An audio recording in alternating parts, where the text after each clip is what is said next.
After eating, your body focuses on digestion. Blood flow and hormones adjust, which can make you feel slower for a while. Carbohydrates raise blood glucose. Insulin helps move glucose into your cells.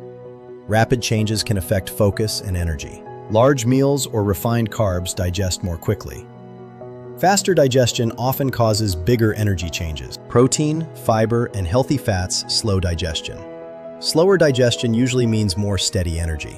Feeling sleepy after meals is often a normal body response. Understanding this helps you make better daily choices. Explore metabolic support at Primnex.com.